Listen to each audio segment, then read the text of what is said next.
మిత్రమా, ఎటువంటి ప్రమాదాలను ఎదుర్కోకుండా జీవితంలో గెలుపొందిన వారు ఏ ఒక్కరూ లేరు. ఆర్థిక పరిస్థితులు ఎలా ఉన్నా మన ఆలోచనలు ఎప్పుడూ ఉన్నతంగా ఉండి తీరాలి. ఈ ప్రపంచం బాలేదని నిందించడం కాదు, ఆ ఆలోచన ముందు నీలో వస్తే అంతా బాగుపడినట్లే. నువ్వు వెళ్ళే దారిలో మురుగుతున్న కుక్కలన్నింటి నోరు మూయించాలనుకుంటే నువ్వు ఎన్నటికీ నీ గమ్యాన్ని చేరలేవు. గెలవాలన్న తపన తగ్గితే ఓటమికి నువ్వు దగ్గరైనట్లే. నిరంతరం ఏదో పనిలో నిమగ్నమయ్యే వారికి ఎలాంటి నిరాశ అనేది కలగదు.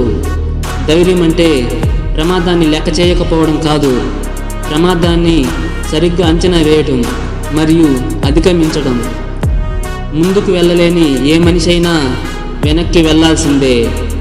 జ్ఞానం అనేది వంశం వారసత్వ సంపద కాదు, అది ఎవరికి వారు కష్టపడే సంపాదించుకోవాల్సిందే.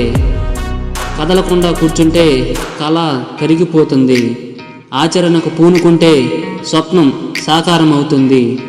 డబ్బుండాలి, వృద్ధిలోకి రావాలి. డబ్బు అనుభవాన్ని మాత్రమే ఇస్తుంది, కానీ పేదరికం అనుభవాన్ని ఇస్తుంది, విద్యనిస్తుంది. పేదరికాన్ని మించిన గురువు ఎవ్వరికీ లేడు. పేదరికం ఎన్నో నేర్పిస్తుంది. వినయం నేర్పుతుంది, విద్య నేర్పుతుంది, బ్రతకడం నేర్పుతుంది, ఒదిగి ఉండటం నేర్పుతుంది, అవసరమైనప్పుడు నిలబడటం నేర్పుతుంది. కొన్నిసార్లు నీకు నువ్వే భుజం తట్టుకోవాలి, ఎందుకంటే తట్టేవారి కంటే నెట్టేవారి ఎక్కువ ఈ లోకంలో. కొన్నిసార్లు నీకు నువ్వే నవ్వించుకోవాలి, ఎందుకంటే నవ్వించేవారి కంటే నవ్వుల పాలు చేసేవారు ఎక్కువ ఈ లోకంలో. గుర్తుపెట్టుకో మిత్రమా.